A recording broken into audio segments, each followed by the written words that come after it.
Bună, Bună, Marius. Iana. Continuăm tema neplăcută de ieri și ceva mai concret, ce este rugăciunea? Care este adevărata rugăciune? Ce trebuie Exact. să fie o rugăciune?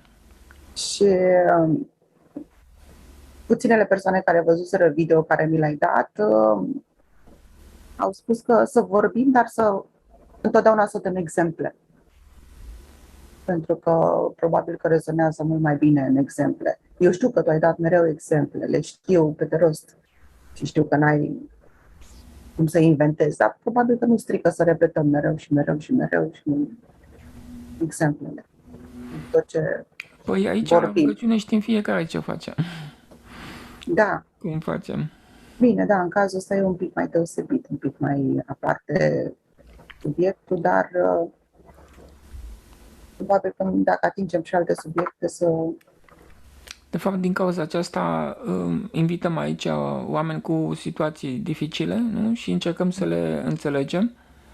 Tocmai că probabil că și noi am trecut prin ele și vedem asemănări. Da, Și în modul ăsta punem în comun niște soluții. mhm, da, Adică sigur totul e că, practic. da, practica ne omoară. Da. Da. Și deci că vorbeam ieri că rugăciunea e importantă și că Isus a dat exemplu, sunt câteva exemple în Biblie în care el se roagă, dar știm foarte bine că una e chiar el în grădina Ghețimanii, când se roagă ca să îi se îndepărteze paharul, dar în același timp acceptă voia lui Dumnezeu. Deci el doar și-a exprimat o dorință, Când era dar pe cruce, da, zice, ia-mă această cupă de otravă de la mine. Și mhm, atunci și-a dat seama cum poate el, că nu poate să ceară absolut nimic creatorul universului. Dacă el a dat așa, așa trebuie să fie. Și atunci a acceptat și a zis, în mâinile tale, Doamne, îmi încredințez sufletul. În latină mi-a plăcut cum sună, in manus tuas, Domine, commendum spiritul meu. da, Deci, asta este cea mai frumoasă imagine a creștinismului. În momentul în care tu cedezi. Și toate lucrurile sunt duse mereu, în toate situațiile de viață sunt duse în poziția aceasta. Deci atâta timp când noi rezistăm și ne opunem chiar divinității. Noi credem că omul acela e un om, dar nu este. În spatele lui este divinul, care îl da, pune să ne scadă, să ne desprindă, pentru că de fapt ne face un bine, pentru că problema noastră e importantă este că ne atașăm foarte ușor de lumea materială. E da, extraordinar de ușor. exact, da, de așa a zis bine. Suntem fascinați. Este exact căderea din rai. Deci noi cădem din rai de fiecare dată în fața fiecărei prăjituri sau în Da, ciocolate sau tot da. timpul. Și el mai vorbește de asemenea de rugăciunea în grup. Și știu că aici, cel puțin în America sau se practică, când cineva e bolnav, se practică ca rugăciunea în grup să se facă și unele au avut chiar rezultate miraculoase. Care e fenomenul aici? Părintele Cleopa are într-una dintre cărțile lui, de vorbă cu părintele Cleopa, spune că sunt, nu știu cât spune dânsul, 8 tipuri de rugăciune și la sfârșit, după ce le enumerează pe toate, spune, dar cea mai puternică rugăciune este să pui însușirile divine în comportamentul tău. Pentru că, Da, de fapt, ăsta este scopul. Uh, în mod normal, decât să-L pui pe Dumnezeu la distanță, ar trebui, de fapt, să-L pui în comportament și atunci nu mai este nevoie să-L pui la distanță. Pentru că îl simți. În măsura în care noi ne lepădăm, adică ne lăsăm pe noi sau ne predăm, sau simplu fapt de a-L sluji pe celălalt sau de a-L accepta așa cum este sau a-L servi sau a ne supune sau a-L asculta, prin și acest fapt, când mergi pe celălalt de jos în sus, de fapt, aceasta este închinare. Închinare la divin din omul acela. pentru că în spatele lui este chiar creatorul universului. Deci divinul așteaptă de la noi posibilitatea de a intra în sufletul nostru, în noi, dar noi trebuie să-i facem loc.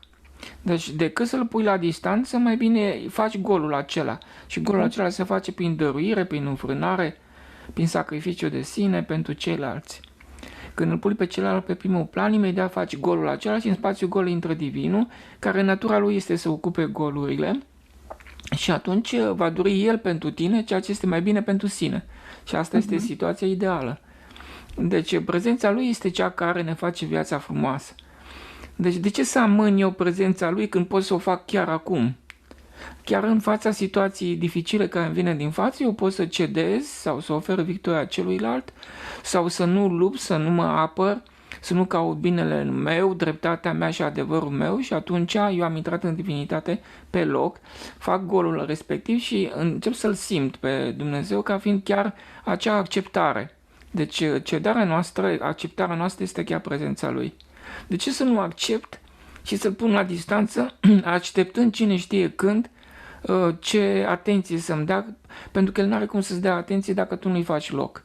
Deci întâi îi faci loc și atunci El vine și nu mai este nevoie să-L pui la distanță. Asta este logica lucrurilor. Deci omul trebuie întâi să urmărească să aibă sufletul curat. Când are sufletul curat, el atunci nu mai are nevoie să ceară ceva de la Dumnezeu, pentru că el devine una cu curățenia sufletului, care este prezența lui Dumnezeu, devine una cu el. Și dacă ești una cu el, nu mai ai nevoie să ceri nimic, de la nimeni. Și atunci îl simți cu toată forța, devine una cu viața ta și viața ta devine miraculoasă și nu-ți rămâne decât încântarea sau aprecierea maximă sau mulțumirea. Să-i mulțumești, îți vine tot timpul să-i mulțumești pentru tot ceea ce este. Dar pe de altă parte, asta este o prima etapă, pentru că atunci când te identifici cu el, ești el și nu mai există o distanță între tine și el. Și ești aici ca și când ai fi dincolo. Seamănă cu situația în care eu m-am resorbit în supa aceea de puncte aurii de fericire și acolo starea era de plin. Adică nu aveam lipsuri, nu aveam întrebări și aveam sentimentul că starea aceasta este natura mea, este dintotdeauna și va fi întotdeauna, nu o voi pierde niciodată și este o stare de fericire absolută. Deci fericirea aceea absolută este natura ta. Dar este în fundal. La ea se ajunge în măsura în care omul își retrage atenția de pe materie, adică nu mai aleargă așa ca nebunul să aibă, să adună, ci se mulțumește cu puțin. Când merge invers, dar real, el trebuie să se împuțineze. Adică să se autolimiteze continuu și începând de la mâncare și până la lucruri. Pentru că toate lucrurile care depășesc necesitatea, așa cum spunea Rumi, sunt otrăvuri. Acum, asta e cumva pentru noi, oamenii de rând, să zicem, ultimul prag. Dar noi suntem sub prag și întorcându-ne la rugăciunea în grup, ce se întâmplă acolo? Pentru că, de exemplu, se întâmplă în special când cineva e în comă. Ce se întâmplă? Această rugăciune poate să schimbe destinul acelei persoane? Sau avem noi puterea asta? În sine, omul când rugăciunea este de fapt o predare a puterii lui, o renunțare la control, la luptă și la apărare. Da, dar bănuiesc că cei care nu știu cum se roagă în grup pentru astfel de cazuri, dar bănuiesc că se roagă pentru ca să-i să întoarcă persoana aceea, nu? Probabil că cei care se roagă își predau viața lui, cam asta este de fapt rolul rugăciunii. Facă-se voia ta, Doamne. Și ei probabil că când se duc la situația respectivă s-au comportat așa, adică și-au lăsat viața în mâna lui mereu în toate momentele de viață și când se prezintă în fața lui Dumnezeu, că asta înseamnă să te prezinți în fața Divinului, atunci ei l-au absorbit, l-au primit. Prin lăsarea de sine, când eul se retrage, înaintează Divinul. Și atunci ei îl primesc în viața lor. și îl Da. simt cu toată forța. Și din asta viața lor se schimbă radical. Dar crezi că e bine să schimbăm destinul unei persoane, să ne rugăm să-l întoarcem dintr-o comă sau, nu știu, Nu, nu este bine deloc. El trebuie are să lecții acceptăm, proprii, el nu? și-a luat acele lecții de mult timp din lumea de dincolo și trebuie să le învețe, să le ducă, să le depășească. Așa el devine înțelept și el crește așa în înțelegere, pentru că înțelegerea asta trebuie să și rămână. Când îți Da. vine, trebuie să și rămână, dar nu rămâne decât dacă ai trecut printr-o suferință. Atunci înțelegerea rămâne. Dar de obicei, cei care se întorc au moarte clinică sau comă, sau de obicei cam se întorc schimbați. Cam care o fi fenomenul? De ce pe unii au parte de moartea asta clinică și li se dă șansa asta să înțeleagă mai mult? Pentru că a da exemplu sau altora Pentru că au sau... lecții multe de învățat, pentru asta au venit ei aici și nu s-a terminat. Dacă te vede că ești încăpățânat și nu vrei să înveți nimic, atunci poate să nu te mai trimită înapoi. Dar dacă vede la noi că există disponibilitate de a accepta, de a înțelege lucrurile acestea, dorință de schimbare, atunci ne trimite înapoi. Ne mai dă o șansă, cum ar veni. Sigur. Dar vin și schimbați, văd că le rămâne ceva. Majoritatea au venit schimbați. Și ce facem cu mintea? Adică, până la urmă, care e rostul minții? Dumnezeu când ne-a dat mintea, în ce scop ne-a dat să o folosim? Ca să rezolvăm problemele concrete de viață și numai atât. Ea este un instrument foarte bun pentru rezolvarea problemelor concrete, adică ai în fața ta un motor pe care trebuie să-l repari, atât. Dar ea nu poate să fie folosită în relațiile interumane, deloc, nu are niciun rost. Acolo se folosește inima, adică sufletul, adică însușirile divine. Acolo își au rolul. Și aici e vorba de relații inclusiv la Noi servicii, extindem inclusiv în funcțiile orice... minții, le extindem la relațiile interpersonale și nu are ce căuta. Deci mintea privește punctual, pe când sufletul privește în ansamblu. Deci sunt total diferite. Sunt opuse. Deci mintea este opusă sufletului. Mintea caută o stabilitate pentru corp și luptă pentru interesul corpului, pe când sufletul nu caută nicio stabilitate și nu e interesat de să aibă, să adune, să câștige. El este interesat doar să dăruiască. Pentru că cu cât dăruiește mai multă iubire și dragoste, cu atât iubirea lui crește. Deci devine mai puternic. Tu tot mereu vorbești de restrângere. Restrângere, să dăruim ce avem în plus, ce ne prisosește. Casele sunt pline de lucruri care nici măcar nu le atingem de multe ori, dar stau acolo ca la muzeu. Cum aplicăm noi ca femei restrângerea când suntem căsătorite și bărbatul nu înțelege aceste lucruri și deci cum putem să aplicăm versus că trebuie să ascultăm de el. Totul este o problemă de energie vitală de la izvorul vieții. Prin restrângere noi ne facem spațiul acela gol și vine energie de sus, de la divin. Și deci prin restrângere și prin dăruire. Deci doar două operații se pot face și noi ne încărcăm cu energie. Deci trebuie mereu să dăm mai mult decât să luăm. Adică trebuie să dai energie ca să primești mai multă energie și de altfel. Trebuie să dai energie. Da, dar spui de ascultarea femeii față de bărbat. Și bărbatul, dacă este atașat de material, așa vede viața, că așa a fost modelul până acum și încă nu poate să înțeleagă că se poate trăi mai simplu, mai fără ce să tot agonisi prin casă. Cum facem fața la aceasta? Adică trebuie să și ascultăm de bărbat, dar în același timp trebuie să și ne restrângem. Aici noi trebuie să ne restrângem tot timpul și pentru că avem nevoie de această energie ca să putem să supraviețuim. Femeia trebuie să fie să fie un model bun de viață, adică să se deplaseze spre puțin modest și simplitate și atunci se schimbă și bărbatul, se schimbă și copiii, toată lumea se schimbă din jur.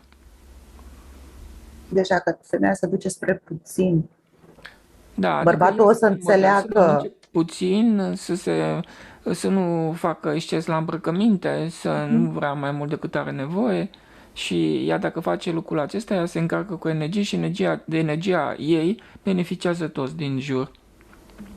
Și atunci bărbatul va înțelege și Ajunge să de ce e aibă important. înțelepciune, Da. da. Mhm. Pentru că atâta timp cât femeia nu face lucrul acesta, Dumnezeu îl pune pe bărbat să o corecteze. Și o Mhm. corectează prin neplăceri, prin tot felul de mijloace. Deci, în astfel de cazuri, probabil că femeia ar trebui să înceapă cu restrângerea ei proprie și personală, nu? Și e Și destul. apoi da, și apoi vine de la sine totul. Totul vine de la sine după aceea. Da, da, da, da. Ea este un factor de echilibru. E Mhm. înțelepciunea înțelepciunii. În momentul în care ea intră în rolul ei de femeie, feminin, în energia ei feminină, atunci Dumnezeu îl aduce pe bărbat în masculin și îl face, pentru că ea îl alimentează cu energie continuă, că el are nevoie de dragoste, de sprijin, de susținere, el devine atunci, începe să reușească în viață în măsura în care femeia devine mai feminină. Înțelegi? Atunci, adică mai iubitoare. Când devine mai iubitoare, el devine mai masculin și începe să reușească în viață. Nu știe de ce, dar tot ceea ce gândește este bun și va fi bine. Deci, ce mai interesat este femeia să fie, să-și păstreze rolul și să nu devină bărbat. Să nu treacă peste rolul ei feminin. Înțelegi? Adică să-i Da. dea bărbatului să dea autoritate, dreptul de a decide, hotărârea, să fie la el și să îl respecte. Dar Și să spune. asta trebuie să avem probabil și răbdare și perseverență, că poate câteodată nu se întâmplă chiar peste noapte, nu? Această Nu se schimbare. întâmplă peste noapte dacă Da. femeia ar fi tot timpul, cum să zic eu, smerită Mhm. și ar merge spre puțin modest și simplitate, atunci ar avea putere sufletul ei să îl schimbe pe bărbat. Dar dacă nu face lucrul ăsta, nici el nu are cum să se schimbe.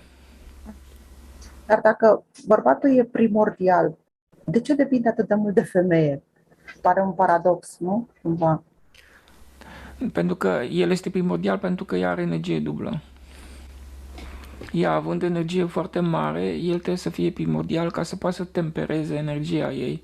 I s-a Am dat această înțeles. energie ca să fie iubire orice ar fi și ea o folosește ca să atace principiul masculin inițiator al creației. Și când atacă bărbatul, ea atacă omenirea, natura și universul și pe Dumnezeu. Și deci lucrul ăsta nu îi se permite. Și când apar probleme în familie, asta dovedesc că Mhm. ea a devenit masculină și a atacat pe Dumnezeu. Deci, practic, în cuvinte mai umane, femeia are o putere foarte mare și îi se Da, și urcă de la asta cap, zice că bărbatul cumva. trebuie să aibă întâietate. Pe de Și, altă da, parte, dacă observi, bărbatul este purtător de sămânță, deci el este mhm, cel care inițiază viața în univers, da, partea masculină, și din cauza aceasta el are întâietate. În sensul ăsta are întâietate. Și trebuie da. respectat, da. Că tot aici ne putem gândi la Fecioara Maria, care probabil că ăsta a fost și rolul ei, să ne dea un exemplu cum trebuie să fie femeia. Exact, exact, așa Da. este. Ea a fost foarte smerită, a fost acceptat toate, chiar dacă corpul în care a fost a suferit când Iisus era pe cruce. Dar probabil că are și limitele lui acest corp. Și Corect. n-a putut să fie chiar detașată total când și-a văzut fiul pe cruce. Da. Așa este. Și poți să ne dai așa niște... Tu te rogi vreodată? Sau Poftim? zic, tu te rogi sau când intri în legătură cu Dumnezeu, cum se întâmplă la tine? Când discuți cu Dumnezeu sau Prin discuți sau comportament. numai comportament, deci nu ai niciun dialog, pur și Păi, simplu.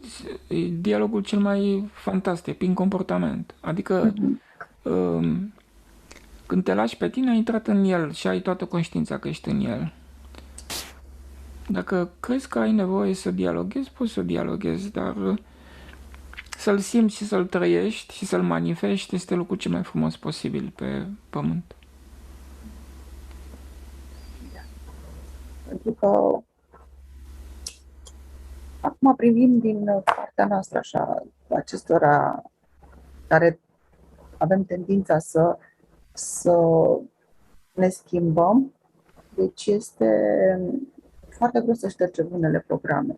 E greu, e aproape imposibil câteodată. Adică, cum ai zis și tu, vin și să te săcăie mereu, să te săcăie mereu. Când ai zis că ai învins, te trezești că de fapt ai în față același program și același program. Și acum mă refer în special la tot legat de religie, care ea e cea care ne-a învățat anumite lucruri și care acum cumva se răstoarnă, știi, din ceea ce spui tu. Păi uite-te și tu, spre exemplu, au trecut 2000 de ani, nu? Da, Omul e același da. și aleargă după a avea, da, după consum. El nu se deplasează pe puțin. Dumnezeu e în puțin, e invers. Asta Cine dovedește că vezi tu că se religia nu și-a deplasează pe făcut puțin? treaba. Cine își asumă simplitatea? Mai nimeni. Da, poate aici colo cât un sfânt, că n-am văzut niciun Nici sfânt care colo să cât fie unul avut care, da. bogății.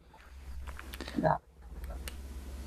Și, dar totuși mă întrebam așa, de ce oare și cei care au părinții noștri sfinți, de ce n-au putut ieși din dogmă, că au rămas totuși puțin, adică ei aveau niște puteri, puteau să vadă mai bine decât Ba ca da, și au ieșit Părintele din dogmă. Arsenie. Au ieșit, Din rândul lor da, au ajuns niște oameni foarte înțelepți care sunt creatorii poveștilor. Și în poveștile da, noastre populare sunt codificate mhm, niște atitudini divine. Spre exemplu, da, fata babii și fata moșului. Unul da. dintre povești. Harapalp, spre exemplu, sau sunt o mulțime. Tinerețe fără bătrânețe și viață fără de moarte. Acolo Deci sunt codificate comportamente divine. asta a fost limbajul lor de a ne transmite învățăturile. Da, pentru că trebuie un limbaj metaforic ca să poată omul să accepte aceste lucruri. Dacă îi spui direct că trebuie să te înfrânezi, nu vrea. Mhm, mhm, Și dacă dai mhm. un exemplu că fata moșului se dăruia indiferent cum era, că era cuptorul, că era muma pădurii, că erau balaurii, s-a dăruit în mod egal la toți și când a fost să aleagă cufărul, l-a luat pe cel mai mic. Da, da. Deci a dovedit că nu te duce spre mai mult pentru că vei suferi. Fata babei a luat pe cel mai mare și au mâncat-o balaurii. Exact ce se întâmplă în viața de Da, acum. da. Dar oare cât intră, cât putem înțelege? Că uite, acum da, mi se pare logic tot ce spui, dar știam povestea, cred că mulți o știu că e povestea copilăriei, dar nu am realizat și nimeni nu ne-a explicat. Doar știa, adică, uite, a făcut bine, cam așa ne limitam. Una a făcut bine și una a făcut rău. Dar nu știu de prea că se conștientiza foarte mult. Vine cu timpul, cu experiența în viață, vine înțelegerea aceasta. Cu cât crești în vârstă, cu atât ai mai multă înțelegere. Da. Eu chiar am trăit odată un uncheș care spuneam eu câteva cuvinte și el îmi spunea niște cuvinte înțelepte, ca un fel de aforism. El vorbea Aha. în aforisme, în proverbe, mai bine spus. Da, da, da. Și era extraordinar câtă înțelege și înțelepciune avea. Pentru tine, că dacă eram poate unul din noi, ne uitam la el și ziceam că poate, Da, am fost da, impresionat chiar. da, sunt oameni minunați care noi nu-i băgăm în seamă, trecem pe lângă ei și noi, da, cum am judecat eu pe acel om care ziceam că nu se mai satură de bani. Și era, Vorbește, te rog, la microfon cât mai aproape. scuze, nu știam că nu mă aud. Da. Și atunci cum putem, deci ce să le spunem oamenilor în ceea ce privește rugăciunea? Deci nu e neapărat nevoie să ne rugăm prin Deci cuvinte, decât să cât pui pe să... Dumnezeu la distanță, mai bine poartă-te cum se poartă Isus, spre exemplu. Mhm, mhm. Fii ca și Isus și atunci e suficient, pentru că omul se roagă ca să ajungă în final la posibilitatea de a asuma, a Da. asuma însușirile divine în viața lui. Mhm. Deci mai bine ți le asumi direct de acum și de ce să le amâni? De ce Da, să amâni da, asumarea însușirilor divine? Iar de dat n-ai ce să-ți dea, pentru că tot ce cere omul cere pentru trupul lui și trupul reprezintă partea cea mai mică, iar pentru suflet nu ai nevoie să ceri nimic, că sufletul execută trupul fără discuție în momentul în care depășește o anumită limită. El e puterea maximă. Deci noi ar trebui să fim doar alături de puterea maximă, adică puterea absolută a Universului, care este chiar sufletul nostru. Să fim alături de El, cu El și să trăim în El. da. Asta e Bine, singura asta... noastră problemă, că noi nu ne comportăm ca Mhm. o ființă divină pe pământ și ar fi simplu. Dar nu ne comportăm pentru că încă ne vedem separați. Asta Ne e, vedem separați da, pentru că îl punem pe Dumnezeu la distanță. Noi nu recunoaștem pe Dumnezeu în însușirile sufletului nostru, adică în mișcările sufletului. Dumnezeu este, spre exemplu, când nu vrei ceea ce vrei tu. Când nu vrei și lași pe celălalt să fie cum vrea el, tu ai intrat în divinitate imediat. Când accepti ceea ce vine din față fără împotrivire, ai intrat în divinitate imediat. Când te lași pe tine și nu vrei să câștigi, să ai dreptate, nu luți pentru adevărul tău, pentru binele și pentru liniștea ta, atunci ai intrat în divin da, pe loc. Și trebuie să știi lucrurile acestea. În momentul în care apare un conflict și ai cedat respectivă este prezența lui. Ascultarea ta, slujirea celuilalt, este prezența lui. Că el este cel care îi slujește prin tine. Când te supui, când te deplasezi pe celălalt cu tot respectul de jos în sus, tu de fapt îl onorezi pe Dumnezeu. Este cea mai puternică rugăciune posibilă.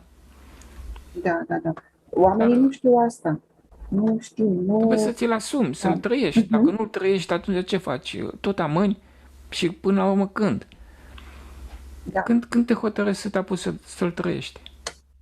Că omul se poate tot timpul pune la distanță o viață întreagă, dar nu-l asumă în viața lui deloc. Uite-te, toată lumea de 2000 de ani merge la biserică, nu, dar în viața lor nicio schimbare.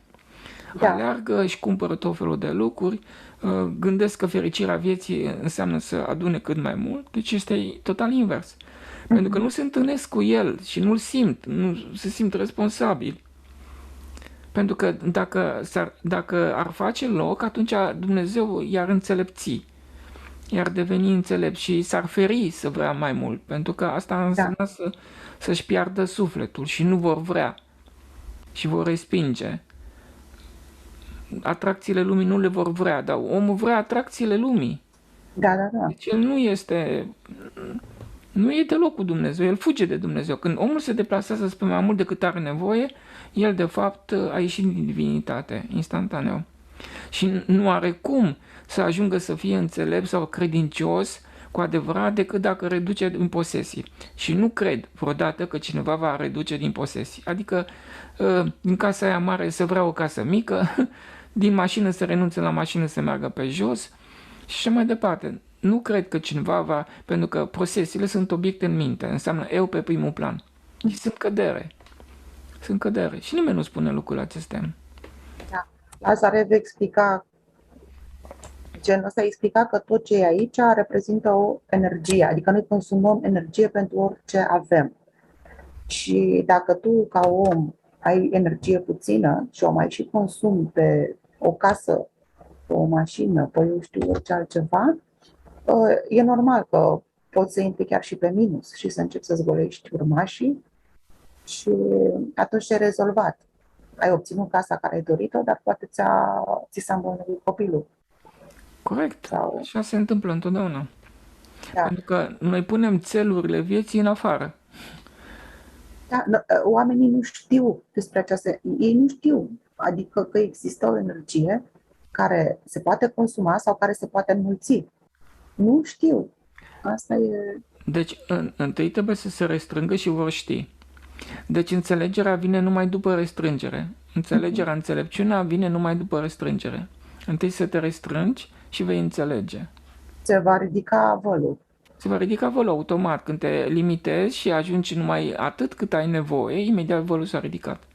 Atâta Da, timp cât omul merge la biserică și îl pune pe Dumnezeu la distanță, dar își păstrează mașina, vila cu 8 camere, zecile de haine și mai departe, el de fapt nu s-a schimbat deloc. da. Orgoliul lui nu are cum să scadă, pentru că orgoliul s-a ascuns în mașina lui, în casele lui, în camerele lui și în hainele lui, în banii lui. Acolo s-a ascuns, s-a dus acolo. Da, Și atâta timp cât el nu are puterea să renunțe la ele și să se împuțineze, el nu poate să se deplaseze pe divin, pentru că uh, uh, noi urcăm în lumea de dincolo în măsura în care ne retragem din materie, adică nu-i acordăm toată atenția noastră. Deci puterea noastră de a ne desprinde de materie este urcare în lumea de dincolo. Este esențial lucrul ăsta. Noi riscăm aici pe pământ, căutând lumea, riscăm veșnicia și o riscăm rău de tot, de nu ne vedem. Asta este și nu ne spune nimeni.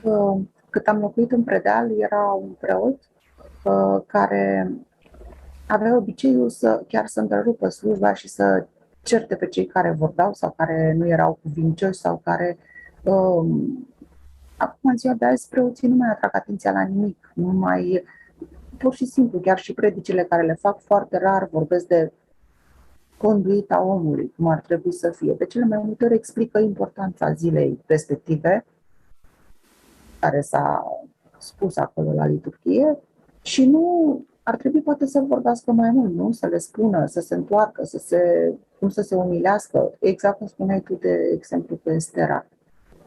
Asta face un conducător adevărat, nu indiferent în ce domeniu ar fi. Bănuiesc, ar trebui să învețe de bine, pentru că, nu știu, oamenii și-au pierdut cumva pastorii. I-au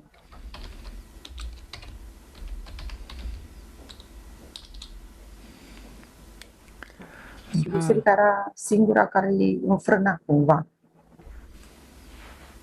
Pentru că încă da, avem nevoie, oamenii mulți au nevoie de exemple din afară, de exemple de urmat. Încă sunt la nivelul ăsta. Ce să facem?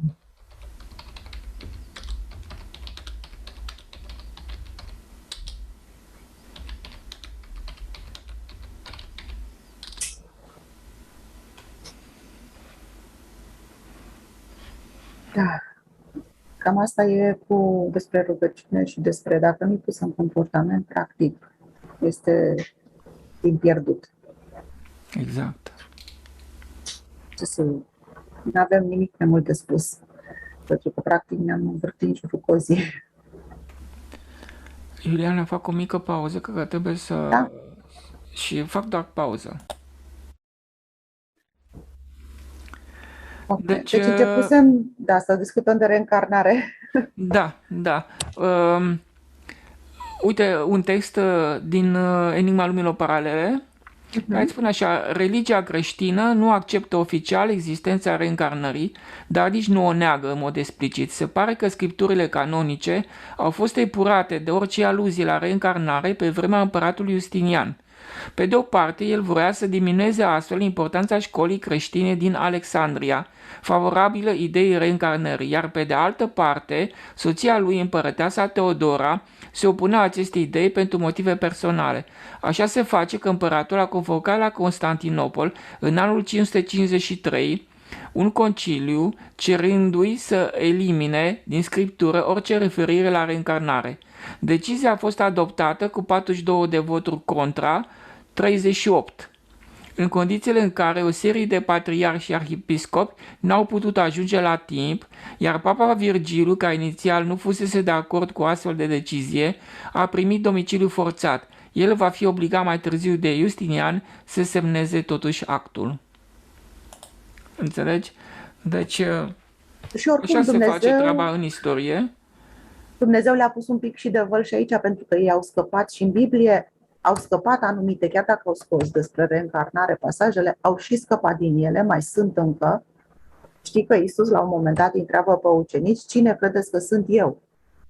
Și ei au început să înșire, ești Ilie, ești, nu știu, care mai știau ei. Deci dacă stai și gândești, poți și cu mintea să găsești răspunsuri. Deci au mai lăsat acolo portiță. Da, da, Dumnezeu nu i-a lăsat să ia de tot ce trebuia. Sunt părți și bine, acum eu cred că crezi, nu crezi în reîncarnare, nu știu dacă schimbă mare lucru. Pe de altă parte, noi avem acest mecanism al reîncarnării continuu, reglării. De exemplu, Da. inspirație, expirație. Da, Este exact. reîncarnare. Adică Mori, inspiri, vii la mori viață. și după aceea revii la viață. Da, Continuu. exact.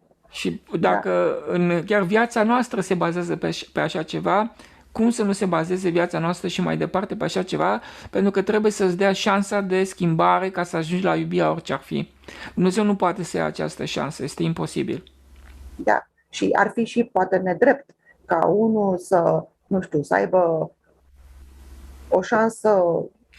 Adică fie nu el știu să ce sirosească șansele în lumea asta Da. complet, să ajungă în spațiul lui Ilie Cioară sub fluviu de gânduri și să nu mai poată deloc să mai iasă de acolo. Este imposibil. Ți se dă șanse.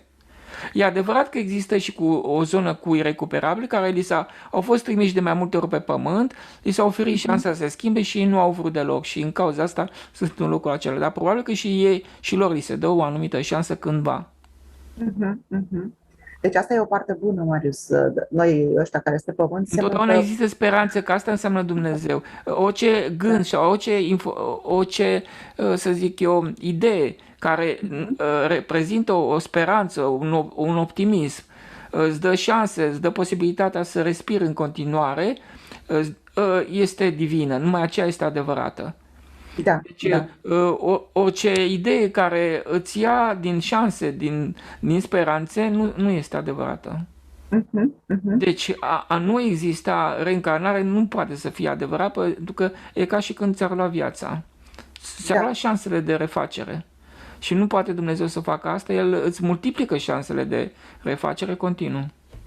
Da, e ca și când el s-ar bate pe el însuși, nu? Că Da, până la urmă, uite, în viața de zi cu zi, noi greșim, cădem, ne ridicăm, cădem, ne ridicăm. Cum să-ți ia șansa aceasta? Că nu are cum să-ți ia. Tu așa evoluezi.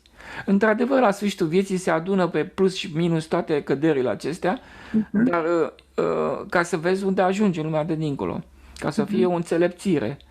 Plus că în lumea de dincolo, toate răutățile pe care le-ai făcut celorlalți în spațiul lui Ilie Cioară, îți vin înapoi în diferite situații și tu dacă l-accepti, urci. Dacă nu l-accepti, atunci rămâi acolo blocat un timp. Până când înțelegi. da. Deci Dar întotdeauna când vorbești cu oamenii trebuie să le dai speranță. Să nu le dai speranță, să nu le dai sentințe și să nu-i condamni. Da, să nu folosești niciodată cuvântul niciodată, nu? E ca o sentință. Niciodată n-ai făcut, niciodată n-ai zis. Nu Sau ești în nu vreau stare să faci nimic, nu vei fi niciodată în stare. Da, nu vreau să te mai văd niciodată. Sau... Nu suntem în stare acum, dar mâine vom fi în stare. Da, și mai avem prost obicei să judecăm omul după ce a fost el. Dacă îl vedem schimbat, știi, să nu-l credem. Să spunem, lasă, dar ai uitat ce ai făcut sau cum erai sau când ar trebui să apreciem. Absolut. Uite, o altă mecanism de reglare, deci de moarte, este somnul. Noi în somn murim, dimineața renăștem din nou, că ce-ai vrea, să nu mai dorm deloc? Plecăm în alte lumi. Și mai și călătorim în alte lumi, sau în alte, ca să ne încărcăm cu energie, sigur. Că un somn este cu atât mai odihnitor cu cât noi, sufletul nostru, se urcă mai sus. Și este cu atât mai odihnitor cu cât ai fost tu mai curat la suflet în timpul zilei. Deci când nu dormim bine, înseamnă că noi am avut gânduri din acestea de adicție, de adunare, de a câștiga, de a avea.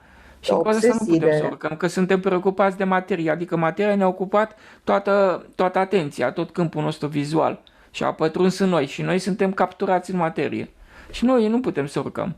Asta e ceva nou ce am învățat acum. Trebuie Dar mereu nu să știam. trăiești desprins de viață, adică să nu o vrei, să exersezi a nu dori materia, adică îți vine să mănânci o prăjitură, nu mănânci, o plăcintă, nu o mănânci, îți vine să mergi, să stai jos, nu stai jos, îți vine să mergi cu liftul, nu mergi cu liftul, deci mereu trebuie să respingi comoditatea, bunăstarea, belșugul, stabilitatea, siguranța vieții, pentru că acestea îți iau din energia vieții și este absurd să le dorești.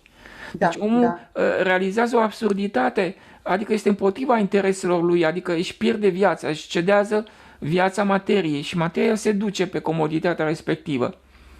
Deci da. omul trebuie să caute să se înfrâneze, să caute greul, nu ușorul. Ușorul ia din viață, greul îi dă viață. Mhm, Este total mhm. invers. Pentru că noi considerăm că viața este o continuă adăugare de satisfacții la corpul nostru. Și nu este așa, pentru că noi nu suntem dominant corp. Corpul e 0,53%, este doar înfășurătoare, cum e coaja Da, la măr. da. Mhm. Deci ce să faci? Faci totul pentru coaja respectivă, pentru haină, faci totul pentru suflet și asta înseamnă să dăruiești mereu, să slujești, să te supui, exact cum face și Dumnezeu. Dumnezeu ne slujește în mod total, absolut, o viață întreagă. De ce? Indiferent cum este omul, el ne menține corpul în armonie, continuu. Noi îl stricăm prin modelul nostru de reprezentare. Când modelul Da. nostru de reprezentare este bazat pe agoniseală, pe a aduna egoist, atunci și celulele noastre devin egoiste și se blochează la un moment dat în cancer. Ce înseamnă cancer? O celulă egoistă, care face totul pentru ea și nu mai dă nimic la celelalte. Pe S-a întors când împotriva care organismului. este pus în noi, face invers, adică Da. 80% din energie o dă și nu păstrează pentru el decât 20%. Deci dacă vrei să supraviețuiești în viața aceasta, trebuie să dai mai mult decât ei. Întotdeauna. Da. Și ce înseamnă să dai? Dai efort, grijă, atenție, nu cauți binele tău niciodată, îl cedezi de fiecare dată celuilalt și atunci nu ai niciun fel de treabă. Mhm, mhm. Și atunci, cu cât faci mai mult, cu atâta capeți mai multă energie, cu atâta... Așa se explică de ce... Carci, ca o baterie. Exact, exact. Așa La baterie cum am, este? Mașina trebuie să meargă, nu? Ca să se da, încarce bateria. Dacă nu merge, nu se încarcă bateria. exact. Mașina consumă și bateria se încarcă cumva. Da, da. Așa credem noi că consumăm energie când facem lucruri pentru alții. Dar de fapt e invers. Da, uite, Apropo de asta... chestia aceasta cu mașina, am văzut o invenție așa de simplă că îi dă pe ăștia peste cap total. O mașină electrică, ei au uitat să pună un dinam care să ia energia mecanică și să o Mhm, transformă, prin învârtirea roții, să o transformă în curent electric, adică să încarce bateria. Și da. pusese, cum să zic eu, un cordon așa, care la osie și lua lucru mecanic de la osie și încărca bateria. Mhm. Deci se poate. Am văzut de curând un film indian, caz real, și despre un om care era foarte simplu, dar el era foarte atent la ce nevoie avea soția lui. Nevoi de asta mici. Tăia ceapa și o vedea că plânge, i-a inventat el ceva să taie ceapa sau, mă rog. Și e caz real. El a inventat, se numesc pad-uri în engleză, acel obiect care îl folosesc femeile în anumite zile. L-a inventat pentru indieni, că ei aveau, dar le aveau importate la niște prețuri mari, nu își puteau permite și acolo la ei e rușine să vorbești despre așa ceva, toată lumea îl huiduia, nimeni nu vroia să le încerce, că el tot încerca să le facă așa. Ideea e că la un moment dat deci s-a acordat nu știu ce mare premiu la nu știu ce expoziție de asta de invenții. A inventat o mașină care făcea chestiile astea foarte ieftine, la 2 ruble, și i s-a oferit cum ar veni să-i se cumpere patentul și să dădeau 90 de milioane. Iar omul a refuzat, a zis nu, păi dacă tu îmi dai mie 90 de milioane, înseamnă că tu o să începi să produci tot scumpe. Că tu trebuie să-ți recuperezi banii și eu am făcut asta pentru oameni. Și a refuzat să-și vândă patentul. A făcut el, le-a multiplicat mașinuțele astea și zic, uite că există oameni, încă mai există oameni care fac fără dorința asta de a câștiga. Că și asta ne coboară foarte mult. Dorința de a câștiga, dorința de a scoate profit din orice. chiar dacă pornești la drum cu un gând bun, pe urmă te fură. Când vine succesul, până la urmă, probabil că vine ca să te încerce, mă gândesc. Nu neapărat că ai nevoie de banii aceia. Da, asta e... Corect. Uite, părerea mea apropo de biserică și credincioși, fiecare parte s-a deplasat până în punctul în care, de echilibru maxim, în care să nu-i angreneze, să nu-și asume răspunderea. Biserica, ca să nu facă un efort deosebit de a-i învăța pe oameni, cum face poporul acela de învață la masă, Da, da, față, că instituția învățătorului e superioară instituției ritualice a preotului, pentru că populația este învățată și ei se schimbă atunci și evoluează. Așa sunt lăsați în voia sorții și nici ei, credincioși, nu vor să se schimbe, nu vor să studieze, că au la îndemână patericul, au filocaliile, nu? Au cărțile Sfinților Părinți și pot să înțeleagă lucrurile, dar ar trebui să le discute tot timpul, zi de zi de zi, pentru că noi suntem limitați și oricând putem să fim furați de către atracțiile vieții. da. Și nu, Ideea e nu să... suntem grozavi. Nu suntem grozavi, nu ne putem baza, nu suntem absolut deosebiți. Mulți credincioși se cred aleși, se cred mai presus decât alții și nu Da, pot să da, da. iubească. Când de fapt ei nu înțeleg că suntem același oameni, indiferent de religie și indiferent de preferințele noastre, suntem același suflet, suntem o ființă Da. comună. Și nu poți să-l desconsideri pe cel care nu este ca tine. Pentru că în momentul în care îl desconsiderăm, ne ridicăm pe noi și îl coborâm pe celălalt și asta înseamnă diabolizare. Dar vezi că nicio religie din lume n-a reușit până la urmă să ajungă spre, nu știu, să se împlinească, să Mai fiecare sunt are și o... religii care sunt foarte tolerante și Care? să înțeleagă acest lucru. Sunt religii și din astea vechi, foarte vechi, care sunt Da? tolerante și acceptă pe oameni așa cum sunt. Să știi că ultimul nivel cam ăsta este. Să accepti ce vine din față așa cum este, cum sunt oamenii, să nu vrei să-i modifici, să nu vrei să schimbi pe nimeni. Ăsta este ultimul nivel. Este o stare de fericire incredibilă, că nu vrei să controlezi și nu vrei să modifici pe nimeni. Și să-l iubești în același timp. Asta înseamnă iubire, să nu vrei să Da. modifici, să nu vrei să fie cum vrei tu. Să nu ceri nimica de la celălalt, să nu vrei să fii iubit. Iubirea nu cere să fie iubită, iubirea doar iubește. Da, păi nu, că oamenii ar putea spune că dacă eu nu cer nimic de la celălalt, ar putea identifica cu indiferența. Că Când ei iubești, sunt... ești indiferent? Da, ei așa ar putea spune, că dacă Deci nu... când iubești, doar dăruiești, faci totul pentru celălalt și cu cât el este mai fericit, cu atât ești tu mai fericit. Unde e problema aici? Ce nu vrei Problema să... e că oamenii știu că atât cât eu mă Deci noi implic, dăm fericire condiționat. Adică, da, da, deci în momentul în care tu îl iubești pe celălalt, indiferent cum este el și slujește în mod egal, ca fata moșului din poveste, când veniseră jivinele pădurii, balaurii aceea și i-a tratat în mod egal pe toți, da, da? Atunci ea ce a făcut? Ea a trăit ca ființă divină și ca ființă divină nu vrei mai mult. Și din cauza asta a ales un cufăr mic și cufărul acela mic avea toate bogățiile în el și a dat toate soluțiile binefăcătoare ale vieții.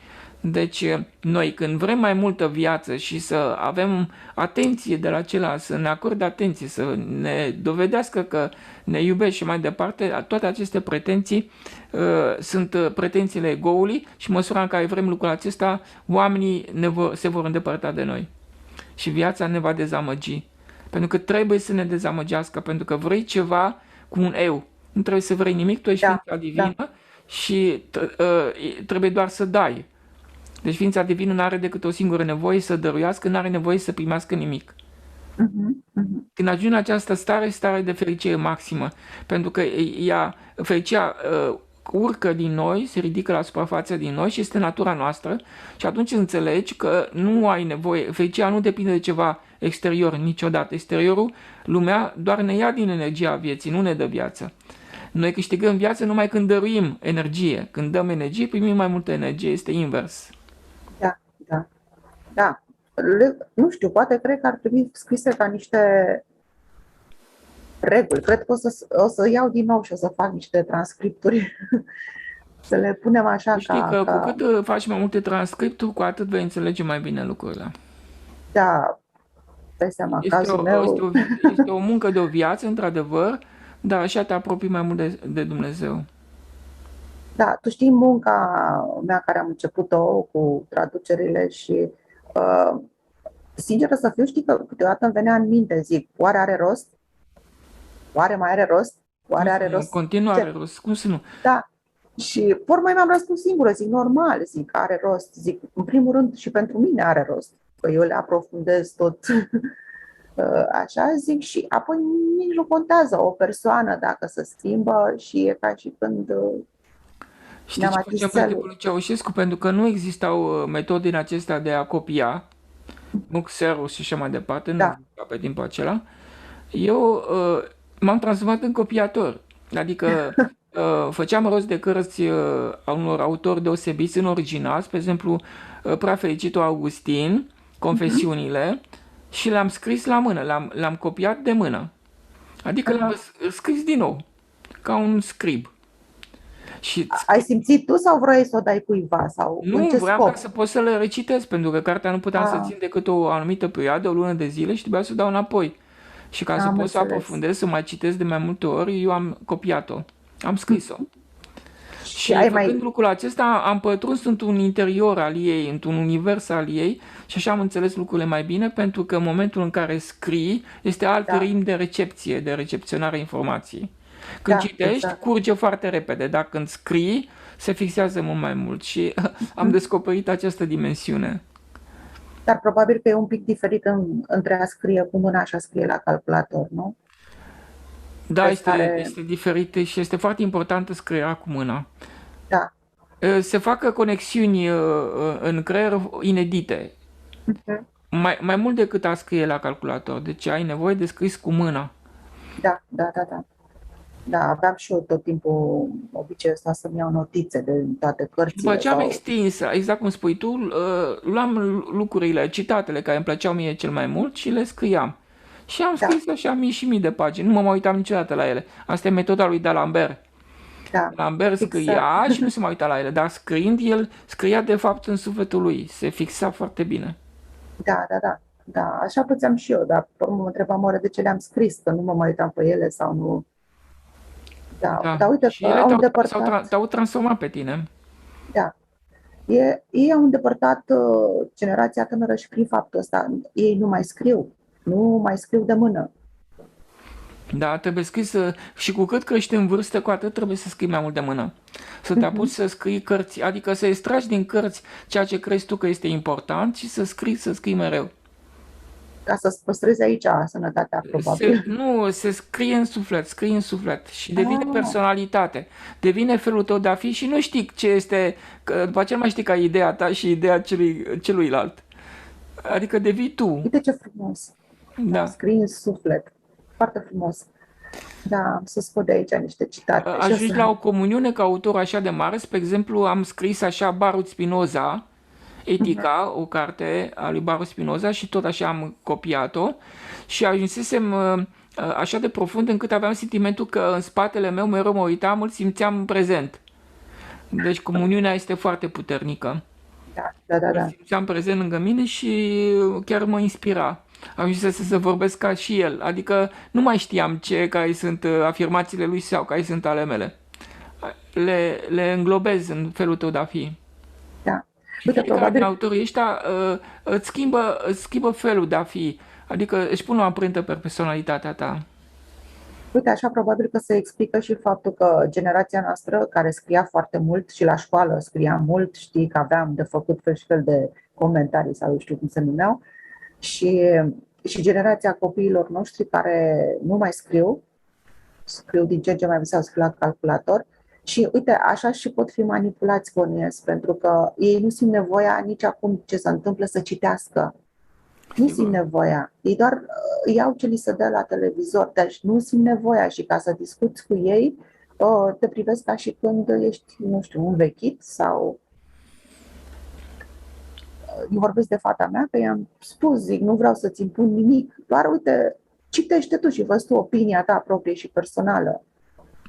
Da, sunt, nu știu, o fi. Dumnezeu. Ei s-au obișnuit cu comoditățile și acum nu mai pot să renunțe la nivelul pe care Da, l-au atins. dar e groaznic până și să citești să fie o comoditate. Da, este. Ăsta e nivelul, da, ce să zicem, cu Dumnezeu înainte. Și asta este și metodă de a scăpa de bolile specifice bătrâneții. Demență, Parkinson, Alzheimer, chestiile acestea, scrisul, pentru că se fac conexiuni noi mereu și se alimentează cu energie creierul și el funcționează și nu se degradează. Da, asta s-a observat la bătrânați, ce au intrat la pensie, mulți dintre ei, dacă nu au avut o ocupație, s-au degradat foarte repede. Bineînțeles, și mor.